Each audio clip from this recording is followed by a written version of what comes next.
Thanks for clicking on this video. We've got some great stuff to share with you. I'm Brad Gibb. And I'm Ryan Lee. And we're with Atlas Wealth Solutions, and we're going to share with you some amazing concepts. We're going to dive right into it. We call this the Entrepreneur's Playbook. And this comes from Ryan and I being in the entrepreneur world for about the last 10 years or so, and then us working one-on-one with hundreds of entrepreneurs to help them understand and get more results out of their finances. Because the sad truth is that we understand that as entrepreneurs, we are wired differently than 99% of the rest of the world. And when it comes to finances, it comes to what you ought to be doing with your money, there is no box for you. There is no financial advice that fits for you as an entrepreneur, because the financial advice that's out there, and you've probably felt this before, is really designed and put together and organized for the employee, for the other 99%. Not you as the business owner. But get ready, because what we're going to share with you is literally going to change your life. It will be the first time you've been exposed to something that is designed and built by entrepreneurs and for entrepreneurs. You got it. And let's talk a little bit about what the advice is that you've likely gotten at this point. You are a successful business owner or an entrepreneur of some kind, and you have amazing opportunity to create unlimited potential, right? For value for people and within your business and your niche. But what you're told to do is then take the money, your hard-earned money that you're making in your business, and then to invest it somewhere else. 401ks, IRAs, stock market, mutual funds, real estate, whatever. What we're going to show you today, we're going to start off by first learning the truth here by George Costanza, right? Now, if anyone's ever watched the episode, or not the episode, but the series Seinfeld, I really feel like you can learn the majority of what you need to learn about human behavior and life by watching Seinfeld. And so we're going to have George Costanza teach us the first principle, and then what we're going to do is we're going to dive right into the Entrepreneur's Playbook for you. George, you know that woman just looked at you. So what? What am I supposed to do? Go talk to her. Elaine, bald men with no jobs and no money who live with their parents don't approach strange women. Well, here's your chance to try the opposite. Instead of tuna salad and being intimidated by women, chicken salad and going right up to them. Yeah, I should do the opposite. I should. If every instinct you have is wrong, then the opposite would have to be right. Yes, I will do the opposite. I used to sit here and do nothing and regret it for the rest of the day. So now I will do the opposite, and I will do something.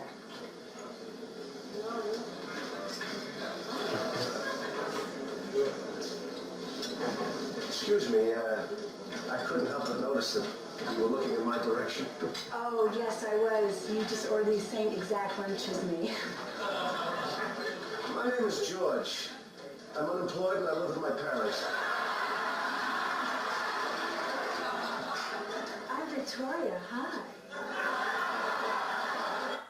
So as entrepreneurs, we're used to doing the opposite. The very fact that you are watching this video, you have done the opposite on almost everything that's been presented to you at this point in your life, and it's given you amazing results. But the interesting thing when it comes to finance, when it comes to personal finance, there is no option for what entrepreneurs should do with the money that they're making. And so this playbook is to show you how to create, keep, and invest the money that you're making. And it's not doing what everybody else is doing better, because that advice does not apply to us as entrepreneurs. It's literally about doing the opposite. And one of the reasons it has to feel this way is the skills and talents and abilities that we have as entrepreneurs that make our business successful. The risk-taking, the foresight, the action, a lot of that, those are not the skill sets that are required to build wealth. Yeah. Okay? So you need an approach. We need an approach that helps us as entrepreneurs to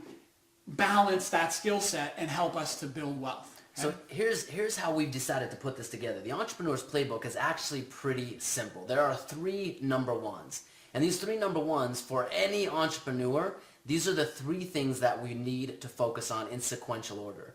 So first thing that we're going to talk about is, what is your number 1 asset? So as you're watching this video, think about all of the things that you have in your possession right now. Your house, your business, stock market accounts, real estate that you might own, whatever it is. If you add up all of those things, what would you quantify to be your number 1 asset? And for many people, they're going to place the value into something physical like an asset. But truly for an entrepreneur, when we take a step back and we really look at the creator and the source of all value, it's the individual. It's you.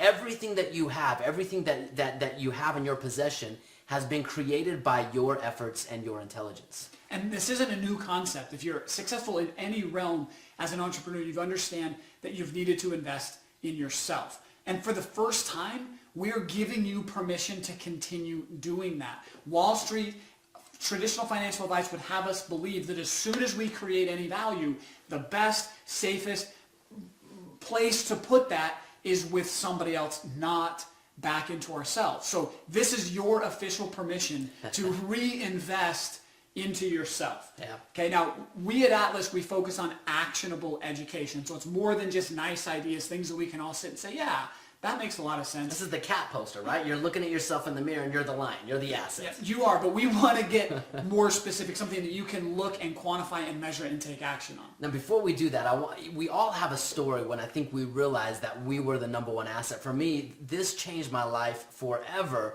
when I finally realized this. Like most people, I went to college and I was raised with the idea that you go to school, you get a job, you take care of your family, you're a good, responsible, organized citizen, right?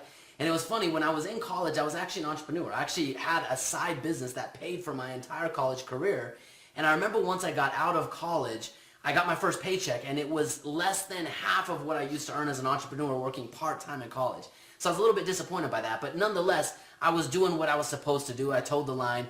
I worked hard and I invested my money into someone else's business. I invested into 401k, which meant I was invested in stock market accounts.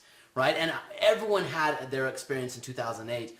2008 was a wake-up call to me that I was not holding true to principle. I was taking the money that I was earning and I was putting it in something that I did not control.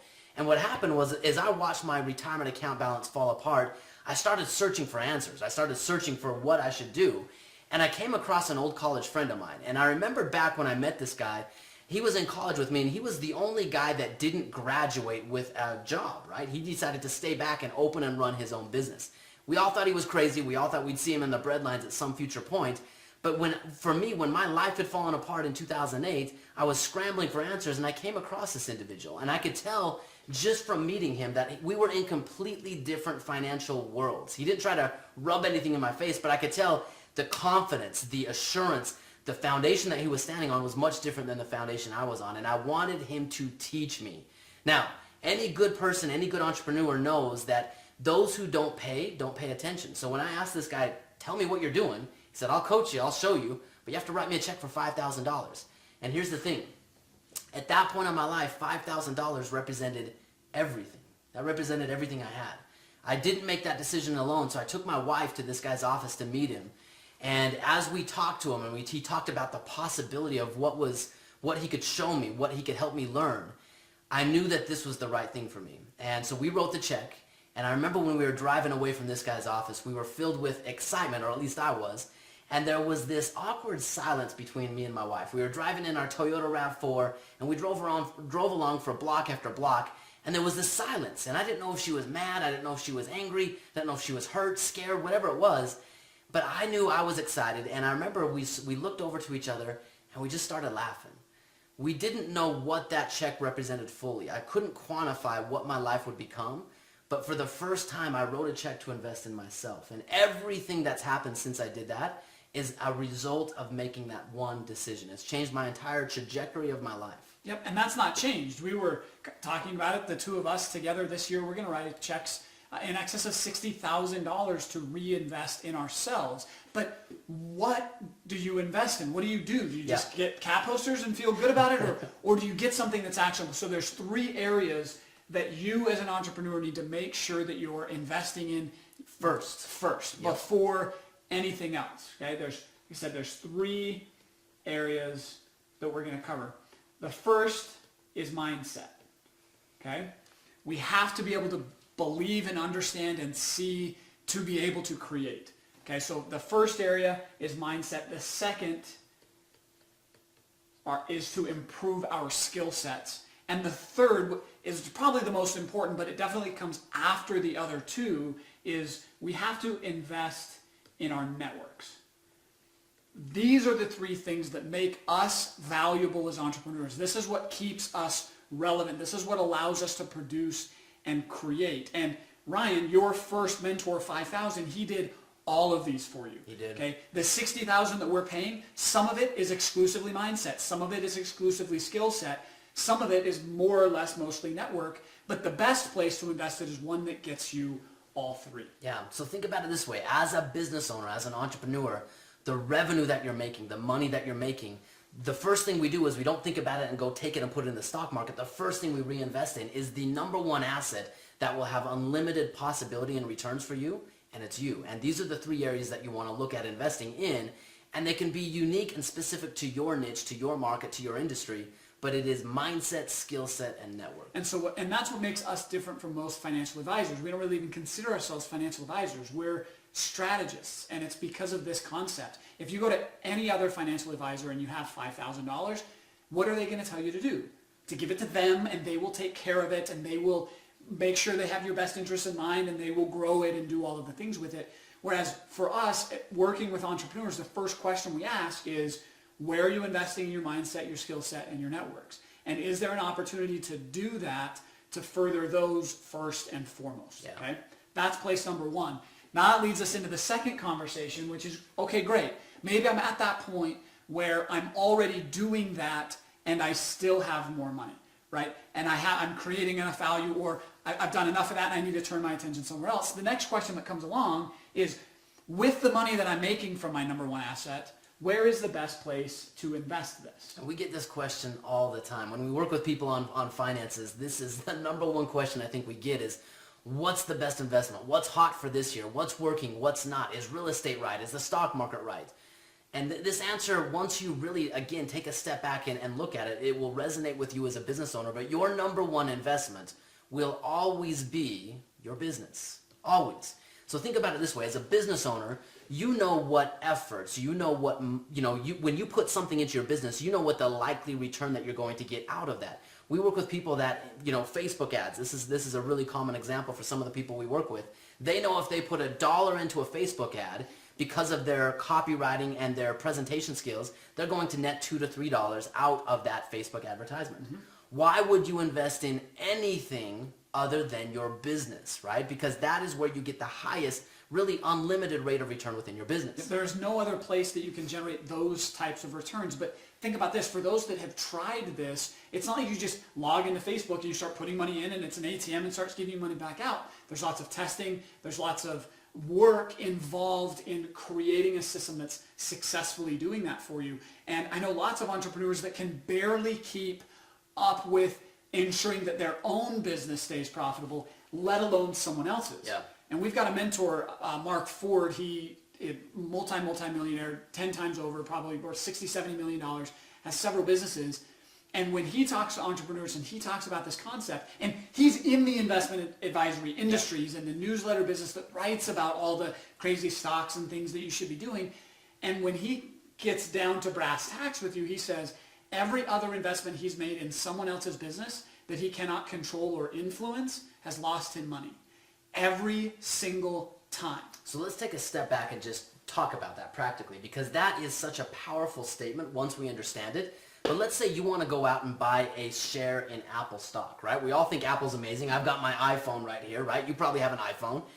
But when you push that buy button and you invest in Apple stock, do you have any control? Do you have any ability influence? to influence the profitability of that company? Zero. None. But if you take that very same dollar or amount of money that you were going to invest in Apple and you put it back in your business, do you have control and or influence over what the return of that money will be? Absolutely, right? So when you're investing in someone else's business, i.e. the stock market, you are taking risk that you don't control. When you're investing in your business, you are taking risk, and as entrepreneurs, we should take risk, but you are taking risk in an investment that you do control and you do influence. So again, most traditional financial advisors are going to set you up with a plan, set you up with a strategy that systematically removes the value from your business and gives it to somebody else to manage and grow and develop, and it never comes back. It's a one-way street. Yeah. To us, we feel that's very, very dangerous. The best investment you can ever make is in your business. Okay, but again, to not be a cat poster and say that sounds good, where do I invest? What is the responsibility of myself as a business owner? Because Ryan, when we got started, we're both very analytical. I've got an accounting degree. You've got an MBA in finance. We're very strategic. We're very process-oriented. And embarrassingly enough, some of the first things we did in our business was make sure we had a logo. And we created a lot of content. And we were very focused on the product. And we didn't realize that there are 3 things that we need to do and be as a business owner, or else we do not have The a lifeblood. business. The lifeblood of a so business. These 3 things are 1, 2, and 3. As a business owner, first and foremost, you are a marketer. So you have to understand marketing. Now, this is not marketing as taught in your MBA program or the advanced classes that I took in my degree. It's not the traditional, glossy presentations and PowerPoint and all that stuff. This is about getting people interested in who you are and what you do, and having a line of people ready to take interest in what you're doing. We've got a mentor that has the phrase and says this all the time. He says, "He who controls the rain controls the game." Yeah. Okay? That's who you need to be. You as a business owner, your first job is to market. So if you don't know how to market, if your marketing is not working, there is nothing else you should be doing with your money except driving that. Well, because think about it this way. If you are unable to market, right, if you have a few leads or a few people to sell to, then that person represents everything to you.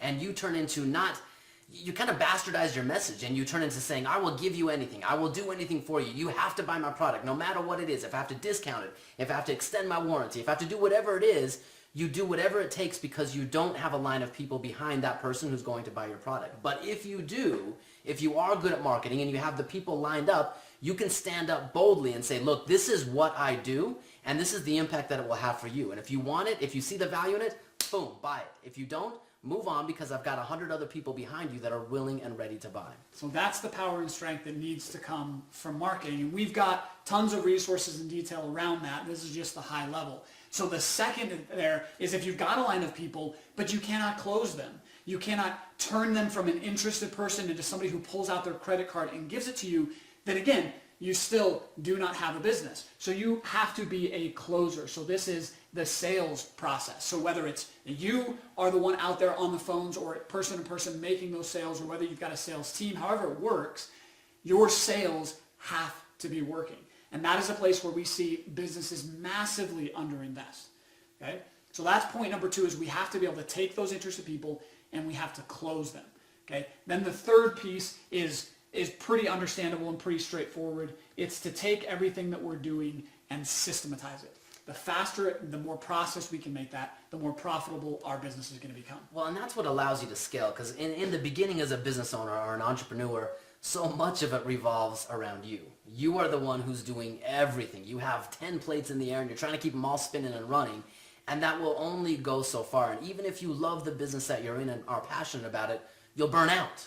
And so the value of having systems is that it gives you the ability to take a process and remove yourself from the equation. And it allows you to stay focused in your lane, in what you're good at and what your unique talent is and your unique ability to really drive and build your business. So systems are so important once you have marketing and sales behind it to fuel it. Okay, so if your business is profitable, you invest in yourself as the asset first. Mindset, skill set, networks. Second is you build your business through marketing, sales, and systems. Then and only then should you be looking to invest in the traditional sense, which is to take dollars out of your business. Now, there's a time and place to do that. We're not going to get into that in this video. What we need to talk about is the third number 1, which is really what we do here at Atlas, is we need to understand what our number 1 strategy is to accomplish these goals, because this is where we come back to there is not a box for us as entrepreneurs, because all of the advice, all of the way that people structure their finances, it systematically removes your ability to do these things. Ryan, if that $5,000 was in an IRA account, could you have invested back into yourself? I think about that all the time. What would I have done had I invested that $5,000 in something I didn't control? It might be would worth like stuck. $7,500 by now. At least it would be amazing, but I would have been stuck. Without making that investment in myself, my life would have been in a rut, because it was at that time, and I couldn't expect it to change without doing something different. So the dollars that you earn in your business are precious, and we want to protect them. We want to control them. We need to be very careful about what we do with them so that we ensure to support the number one asset and the number one business. So what we're really here to share with you are the few key points of the strategy that we help implement with entrepreneurs to ensure that they can build and grow a successful business. Yeah, and really quick before we go into this strategy as well. So this is an intro presentation on how this whole strategy works. If you're interested, we're going to tell you where you can get more detail on how to grow your business and how to grow, invest in yourself as an asset. But the number one strategy for your dollars that will facilitate everything, you investing in yourself and growing your business, it has to have a few unique features when you think of an investment. So think of having a $100 bill in your hand. Of all the places that you could potentially put that money, what would that investment have to facilitate you being the asset and your business growing? So number one, your money has to be liquid. And I think right there when we say that to entrepreneurs, number one, they recognize the value of having their money liquid because they need that money to support their business. They also need that money. If you're like most entrepreneurs, your sales, your revenue, it kind of goes up and down, right? Some people are just steady up. Some people are steady down. But most people are like, I had a successful quarter, then I had a down quarter. And so you need money liquid to both cover the ups and downs and the fluctuations of your business, but you also need your money liquid so you can reinvest back in your business as necessary and reinvest in yourself as the asset. But when you think of investments, you take money and you lock it up into an investment. So how can an investment have liquidity? Yeah, so remember, 99% of the people are getting advice that have a paycheck that comes in every 2 weeks. So any of the excess that they have, they don't need it because 2 weeks later they're going to get more money. So they can give it to a stock financial advisor or mutual fund that says invest for the long run and don't ever touch it, don't think about it, and let compounding do its magic, blah, blah, blah, blah, blah. And they can do that. But you as an entrepreneur cannot afford to take that because your creation, your growth, your chance to build wealth lies within your business, not within your investments. So the purpose of the strategy that you're implementing with the money that you're making should be first and foremost to not lose what you have created. Such an empowering and powerful principle. When we teach this to entrepreneurs and business owners, when they get it, it's like breathing a breath of fresh air. Ah, yes, I can take the risk in my business. I can calculate that risk and I can generate unlimited rates of return and growth in my business. And all I have to do now is I have to figure out how to take that money and not lose it. So number one, my money in the number one strategy has to be liquid so I can reinvest it as necessary or have it as a start over account. And then number two, it has to be protected. It's not what you make in your business, it's what you keep that matters. Yep. And we're so focused as business owners on growing and revenue and those types of forecasts where we forget, sometimes it becomes easier to think about and strategizing around bringing in another dollar rather than keeping one that we've already made. So we need a system that ensures that every single time we make a profit, we lock that in and we're becoming wealthier every single day. Every single week, every single month, every single year, we're moving that forward. So we're able to take the wealth that we're creating out of our business, maintain its liquidity for when it's needed, but then protect it and ensure that it's not lost. And as an entrepreneur, like I said, we feed that fuel of wanting to take risk. And we think that we should also be doing that same thing within our investments. But the reality is you will be able to go bigger as an entrepreneur. You will be able to do more and create more if we actually eliminate all of the other risk. And you can just focus on managing the risk that is in your business. We don't want to take risk anywhere else. We want to systematically remove and eliminate that risk so that you can go big and take the appropriate risk that you can control within your business. So I'm going to bring up a quote here. We don't usually talk about Warren Buffett in this context, right? But Warren Buffett, legendary investor. But think about the type of investor that Warren Buffett is. When Warren Buffett decides to make an investment, he doesn't buy a share in a company. He buys a controlling interest of the company because he then knows that that is a strategy, that is an investment that he controls and can dictate the outcome. But Warren Buffett really has two rules when it comes to investing, and they're pretty simple rules. Rule number one is don't lose money. Rule number two, if you forget rule number one, rule number two is simply refer back to rule number one and don't lose money. So your number one strategy, take risk in your business because you control it. Take risk in your business because it's risk that we can calculate and it will give you unlimited opportunity for higher rates of return. But then once you've taken that risk, we do not take risk with our number one strategy. We keep our money liquid, protected, and safe. Yep. Okay, so in case you're looking at this and this is resonating and making sense, but you're like, oh, another task, something else I have to learn. This sounds really complicated. I hate money. I'm not an accountant. I don't have an MBA. I don't want, there's all this stuff coming up, right? But that's not what this needs to be about. So I wrote up Automate. We like these clips, so we're going to share one more clip with you about really how simple this is and what the point is. I don't know if you ever watched the show 30 Rock, but this is Liz Lemon. I can't end up like that. I have got to make money and save it, and I have to do that thing that rich people do where they turn money into more money. Can you teach me how to do that? With my eyes closed. Oh, good.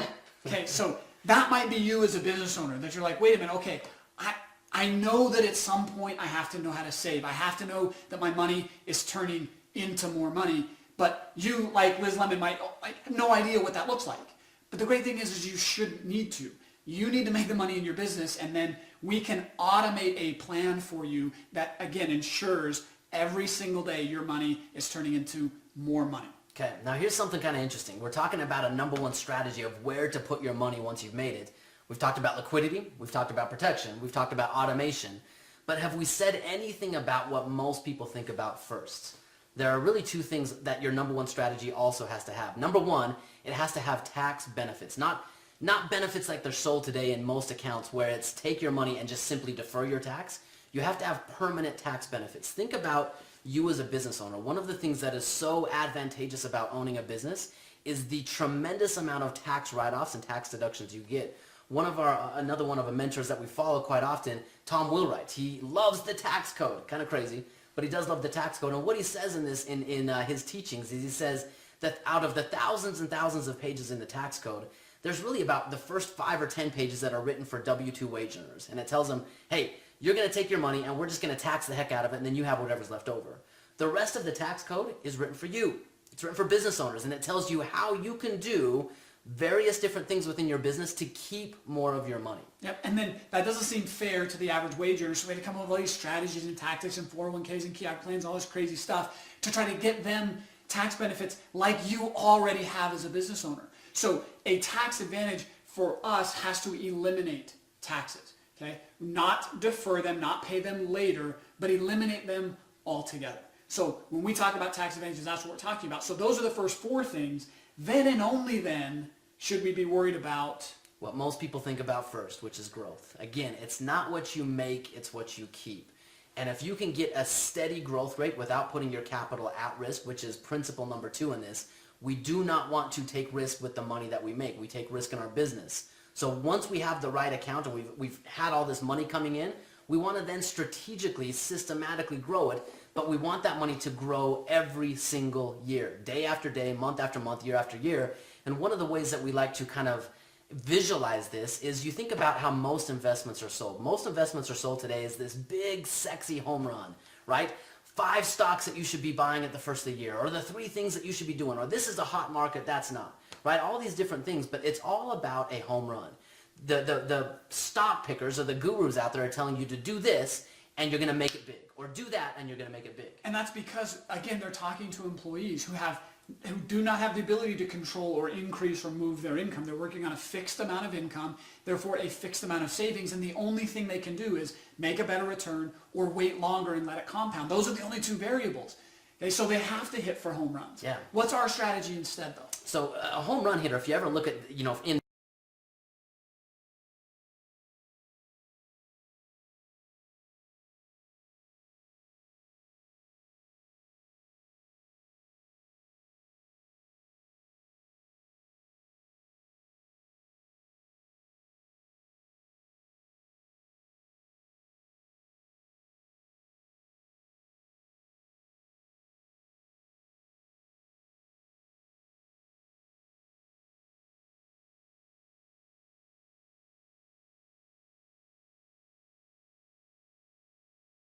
baseball, if you ever look at their statistics, a home run hitter strikes out typically 3 times more than every home run that they hit. So for every home run, there's 3 strikeouts. What we want to do is we want to be that leadoff hitter. We want to simply get on base, single after single. And that's not very sexy, right? That's not what sells.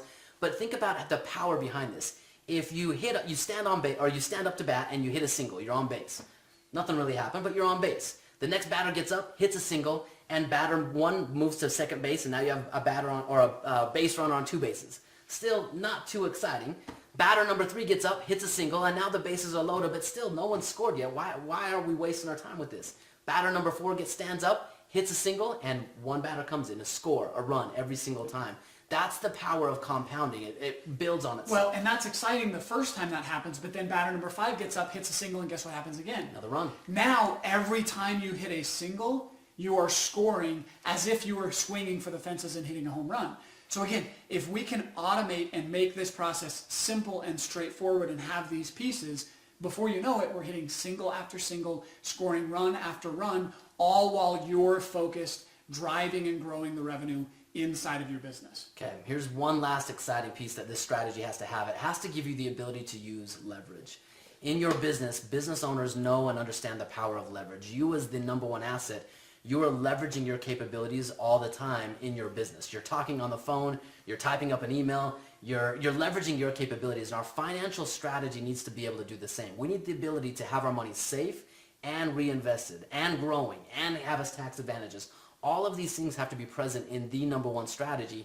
And for most people, when we list all of this stuff here on this list, they say that doesn't exist. Yeah, or they say, boy, that'd be great, but I'd have to put $1 into something that's liquid, $1 into something that will protect me, $1 into automation, $1 over here to get the tax advantage, and they're splitting all of this up.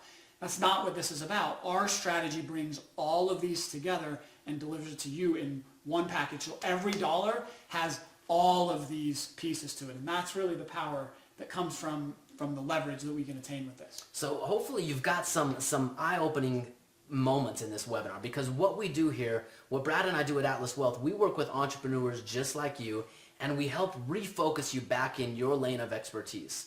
You are the asset. Your business is the best investment, and we simply show you a way to protect what you're making and automate it so your money grows like Liz Lemon all the time. It just grows.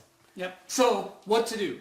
Yeah, you're an action taker. You're a business owner. If you're here and listening to this and gotten this far, you've gotten value out of this. So you came to us hopefully through a page that looks something close to this. So the first step is you've got to click above and you've got to sign up. Okay? We're going to give you access to the education because we feel like we've got to prove the value first before we can expect a reciprocation of value on the back end. So you can sign up and create an account, and there's 2 ways that you can move forward. We have just barely begun to scratch the surface on what is possible for you as a business owner and your finances and what you can achieve. Okay? So we've got, I think it's 5 or 6 parts now that is specifically designed where we go into all the detail behind how this process works, what strategies we want to implement, and then really the big key to this is we've broken your business down into 3 phases. What you need to be doing during the growth phase, what you need to be doing what we call the stabilization phase, and then first the final phase of that, which is the exit phase or the harvest phase in your business, and how your plan needs to apply to all 3 of those areas. So you can jump in and continue by going a deeper dive there, or if you're like most entrepreneurs, you just want to get to the point and get this up and running and learn how it's going to apply to you specifically. Once you log in, which I guess I should have showed you that. So here's the Entrepreneur's Playbook and everything that you'll get. So once you click and log in, you'll get access to this. Okay? There's lots of other great stuff in there, but the focus for you is the Entrepreneur's Playbook. And then right up here, there's a button that says Let's Talk. And you can schedule some one-on-one time with us where we can share with you specifically how we can help you move your business forward. So I want you to just take one moment and imagine what would happen if your finances were automated. What would happen if you grew wealthier every single day and you eliminated future tax liability from your financial plan? How would that allow you to refocus back in what you love, your business? What value would that enable you to create with your family, with your business, with the customers and clients that you're serving? This changes people's lives. I know it changed our lives. And we've worked with clients for years now, helping them implement this. And the value that they're then able to take to their marketplace is amazing. And that's really what we get out of this. We're providing you a service that we love. We love helping people achieve their financial goals. In fact, our motto is helping you build the life that you love. So if you're interested in doing any of this, watch the webinars, watch the videos, schedule a time to talk, and we look forward to helping you build the life you love as well.